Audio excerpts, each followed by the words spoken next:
Apprendre à lire les hauteurs des notes, c'est à la fois le truc le plus utile et le truc le plus relou quand on apprend la musique. Utile parce que l'immense majorité de la musique se base dessus, mais relou parce qu'il n'y a pas de moyen simple de l'apprendre. Les trucs du genre « apprends à lire les notes en 5 minutes », ça ne marche pas, c'est pipeau plus fraude. Ce n'est d'ailleurs absolument pas le titre de cette vidéo. Ceci dit, sur le papier, c'est très simple.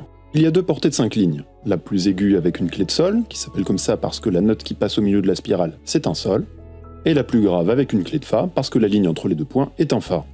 Ensuite, si on imagine une ligne pour le do médian, qui fait le lien entre les 2 portées, on a les notes fa, sol, la, si, do, ré, mi, fa, sol, la, si, do, ré, mi, fa, sol, la, si, do, ré, mi, fa, sol. Il n'y a rien de plus à savoir. T'as résolu la première énigme du père Fouras. Ce qui est difficile, c'est que ça devienne fluide. Et il y a quelques astuces qui permettent d'accélérer l'apprentissage, que je vais diviser en 3 points. La première astuce, c'est de connaître des points de repère sur la portée. On a déjà le sol de la clé de sol, le fa de la clé de fa, et le do médian qui est à la fois sur la première ligne en dessous de la clé de sol et la première ligne au-dessus de la clé de fa. Après, c'est à chacun de trouver ses points de repère. 2 points de repère que moi j'aime bien, c'est de se souvenir que la note tout en haut de la clé de sol, c'est un sol, et que la note tout en bas de la clé de fa, c'est un fa. Génial! Sinon, on peut retenir les do, avec le do entre les lignes 3 et 4 de la clé de sol, et le do entre les lignes 2 et 3 de la clé de fa. Une fois qu'on a ces points de repère, on peut facilement repérer les notes voisines, et ça couvre presque tout. Par exemple, le do est entre le si et le ré, le sol est entre le fa et le la, etc. Deuxième astuce. En fait, une fois qu'on a des points de repère, il n'y a pas vraiment de secret.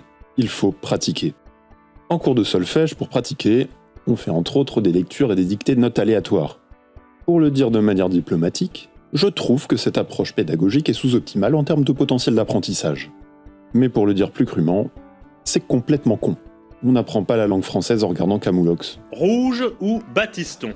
Sylvain Mirouf. Je rote. Le truc, c'est de trouver des bons exercices qui soient plus intéressants que des lectures de notes aléatoires, et qui, par exemple, se basent sur de vraies mélodies.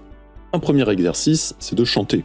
Ça paraît con comme ça, mais c'est le salade tomate oignon de la musique. Ça permet à la fois d'apprendre à chanter, Logique.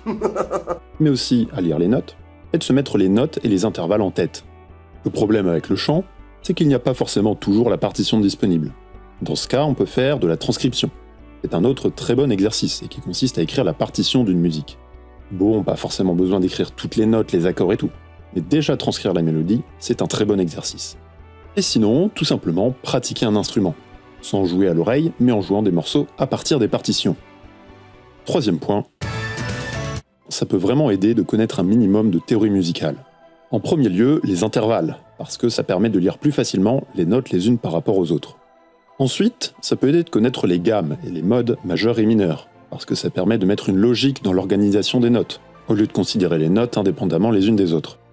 Et enfin, connaître un peu d'harmonie peut vraiment aider à lire les notes des accords beaucoup plus rapidement. Finalement, s'il y a bien un secret à savoir, c'est qu'il n'y en a pas. Rien ne va remplacer la pratique.